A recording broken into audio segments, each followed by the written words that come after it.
Good afternoon.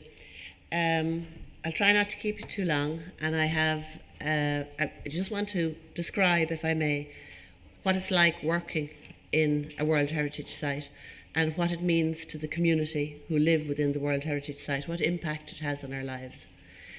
There are advantages to being in a World Heritage Site and there are disadvantages to being in a World Heritage Site. If you were to ask me how does the balance go, I think there's greater advantages than disadvantages. I'll just give you a brief background onto the development of the World Heritage Site at Bruno, Bóinne. You know where we are. We're just located between the villages of Slane and Drogheda on the east coast of Ireland. And we have probably the best known monument is Newgrange. And Loretta mentioned this already, but she forgot to mention that we were voted Ireland's favourite heritage site for the last 4 years, not just this year. And as well as that, Newgrange was voted as being, but this is by the public, as the site of greatest historical importance in Ireland. I honestly don't know if we were not a World Heritage Site, would we have won that accolade. Knowth is the other large monument within Bruno, Bóinne, and Knowth is even more impressive than Newgrange, half as big again. And then we have Douth, which is not open to the public, but people can access the outside of it. Tourism is not new in the Boyne Valley. These gentlemen were photographed at Newgrange in 1915. Tourism it's not new in the Boyne Valley that tourism gives jobs. This is a picture postcard of a very famous woman who worked for over 40 years as a guide at Newgrange, Mrs. Anne Hickey. She mightn't have had her best clothes on the day that the photographer visited. But in 1950, when another photographer visited to show Mrs. Hickey showing visitors around the site, she had her hat on her. But you can see in September 1950, Newgrange was attracting busloads of visitors. There was no electricity in the monument. You can see Mrs. Hickey there holding up the candle. And here you can see pictures of the visitors taking photographs of the monuments. And sometimes we think that Newgrange belongs to us now, and we're the people who best look after it.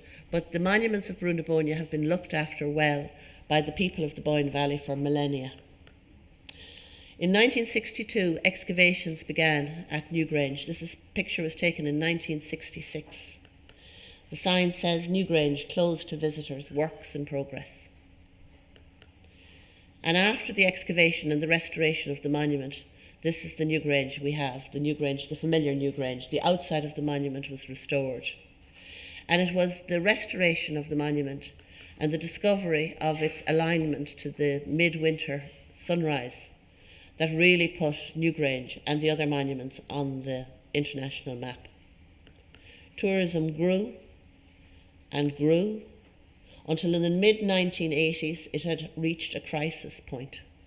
And at that stage, a lot of the national agencies involved in heritage management in the country got together, and they knew that we couldn't sustain bringing so many visitors to Newgrange. We had to put a plan in place.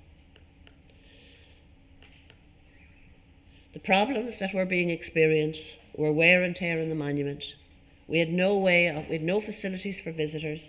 We had no way of turning visitors away. The narrow roads leading to the monuments suffered congestion. There was litter. There was illegal trading with security problems, and we had inadequate facilities for our visitors, and the numbers kept growing. We were inscribed on the World Heritage List in December 1993. In that year, there was a lot of talk nationally about whether Newgrange would have to be closed to the public. There is absolutely no talk now of whether Newgrange needs to be closed to the public. There are fewer visitors going to Newgrange now than there were 20 years ago. But what happened was, well, you can see the development of different developments. The 1987, the Boyne Valley Archaeological Park. 1993, Bruno Bóinne listed as a UNESCO World Heritage Site. 1997, the Visitor Centre opened, which brought the visitors away from the monuments onto the other side of the river. This is a view of Newgrange from the other side of the river, kindly provided by my friend and neighbour, Tom Hodgins, who's in the audience here.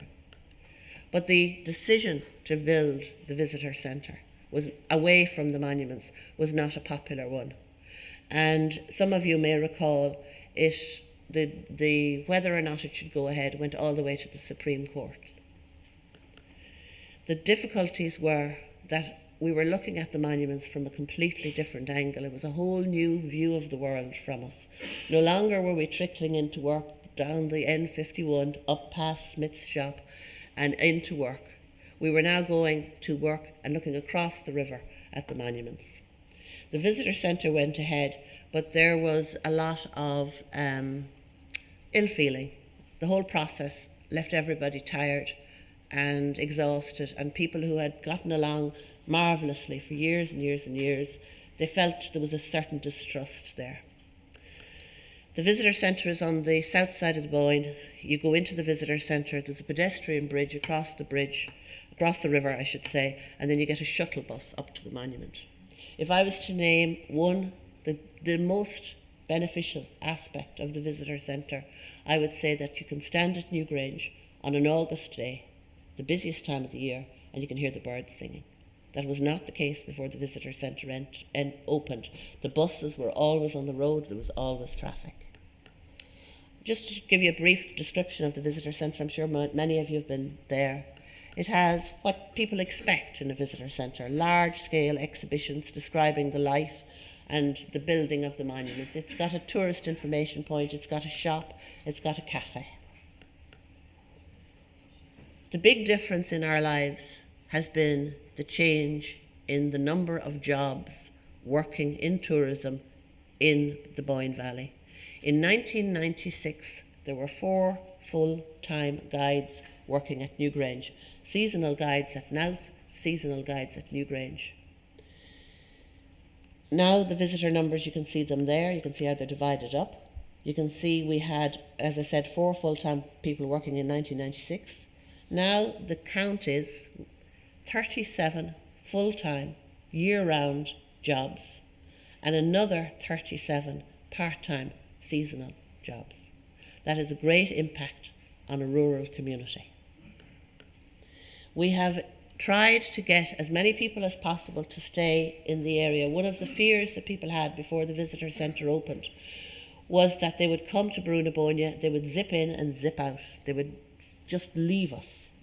We have put an awful lot of effort in over the last 20 years in keeping people in the Boyne Valley, and for this I have to thank Fáilte Ireland, Tourism Ireland, the local authorities. Everybody has worked together and the Office of Public Works and the Arts Heritage, the Gaeltacht, everybody's worked together to provide additional sites to visit, more visitor facilities. So we've lots more sites opened in the Boyne Valley now than we had 20 years ago. But some of the things we put in place to help local businesses, we have special rates and priority bookings for people who stay locally in B&Bs. We provide exhibition spaces for local places of interest.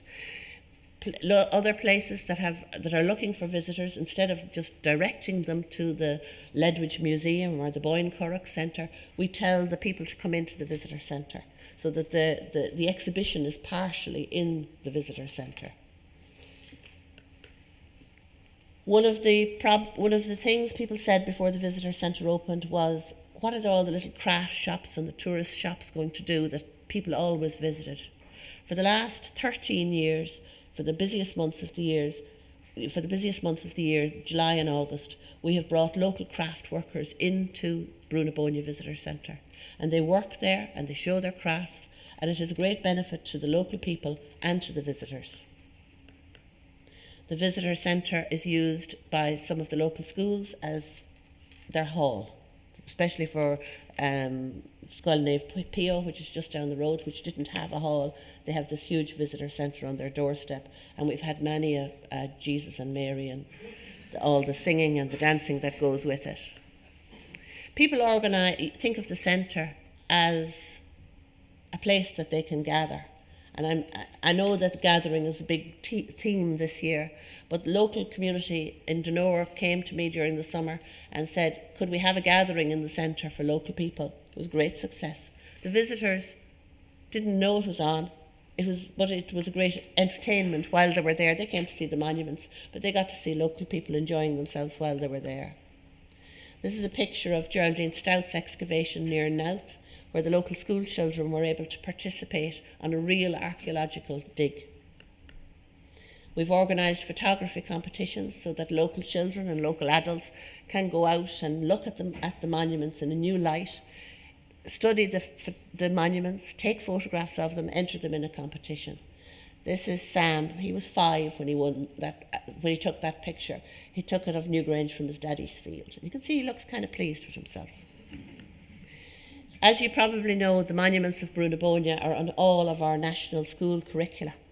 They're on the primary school curricula, the junior cert curricula, and the senior cycle history of art.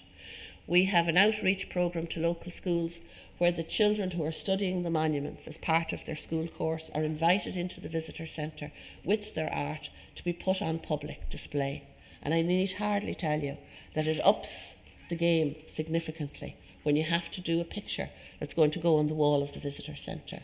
And you have no idea how proud all of the mothers and fathers and grannies are to see their children's work on display in a visitor centre. It's just a few examples. That's an exhibition that's going on at the moment. When I started inviting artists to have exhibitions in the visitor centre, I thought I'd run out of artists in about 6 months. But 10, 12 years later, people are still being inspired by the monuments in all kinds of different ways, and they love having their work on display in the place which inspired it. Now, I mentioned briefly the Winter Solstice, and you can see that that's a picture of a group of people, including a woman with a Santa hat on her, waiting anxiously for dawn.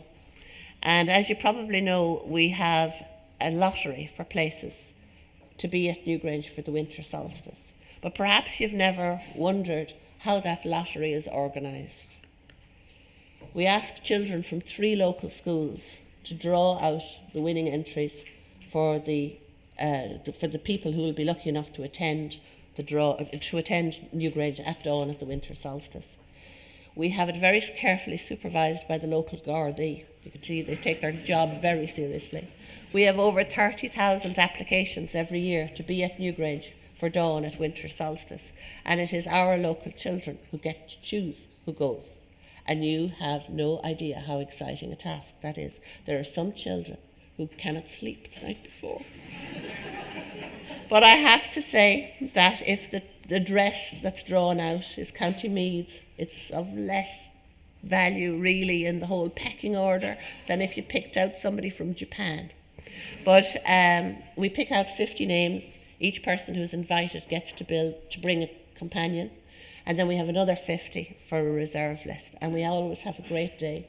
The draw for the Winter Solstice has become nearly as big an event as the solstice itself. And last year, the children were all interviewed on national television as to where the people came from, the ones that they picked. Can you imagine the opportunity, the lasting memories that gives children growing up in the Boyne Valley?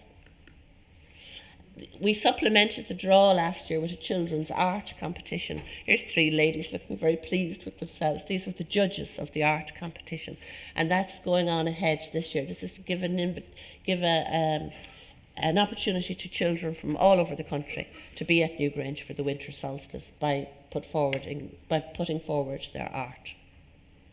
One thing I have to mention that always amuses me about the children who live in the Bruno Bóinne World Heritage Site. They kind of take it for granted. They kind of think, why not? I mean, don't we deserve it? Sometimes we're talking about Tara or the Hill of Slane, and they say, well, why would St. Patrick go anywhere else but the Hill of Slane? They intrinsically feel that it is of international importance, the place where they live. These are the children at the monument at dawn last year, and some of those children who won the art competition last year, one child in particular, his mother said it is the first time in his life that he's been called a winner, and it's a memory forever. Just finishing up, we try to get as many people of the local community involved in the monuments and in their management. You can see to the left there that we have the children's art competition on display, but you might also notice the banners that are hanging from the staircase. They were created by the clients of Meath Rehab workshops, and workshops for the people who are with acquired brain injury. And they've got the gig for decorating the visitor centre for the last 3 years, and I think they're going to hold on to it because it's something they like working towards. We have lots of fun in the visitor centre. We have senior citizens' Christmas parties. We have dancing. We have historical society talks. And may I say, I have never yet asked an archaeologist to give a talk at Bruno, Bóinne, or anywhere else in the Boyne Valley, and they've said no, can't do it. They're very willing to share their expertise with the local community. We've organised nature rambles, wildflower walks. We're always out and about. We even have a Bruno Bóinne football team. Now, it's not the staff that play on the football team. What happened was we have a football ground across the road from us in the visitor centre in the Downey side of the river. And between north and south of the river, neither side had enough children to make a team. So they combined, and of course they called themselves the Bruno Bóinne football team. I'll never be your football correspondent, but I know that we're very successful. And here's all the parents and neighbours in for the prize giving. And this is all going on, while the visitors are visiting the monument. And it is a very busy place. 2 years ago or 3 years ago, we started the Boyne Valley Walking Festival. This was a local initiative. It was nothing to do with the Office of Public Works. It was organised between local walkers, and they got permission from local landowners to walk across their land and to approach the monuments in a different way. Very successful. I was coming back from Germany last week, and I picked up Cara magazine, and I was very pleased to see an interview with Eddie Downey, who's one of our neighbours at Bruno Bóinne. He was described in Cara magazine as living next to Newgrange. He's deputy president of the IFA, and we hope he'll soon be president of the IFA. But this is what Eddie had to say from a farming point of view. Farming is the linchpin of the tourism industry. The fact that our country has such a beautiful appearance, the patchwork of fields and greenery, is thanks to farmers, and the farmers are very proud of what they do. And with that, I'm going to finish, looking forward to the future and to continued cooperation. Thank you.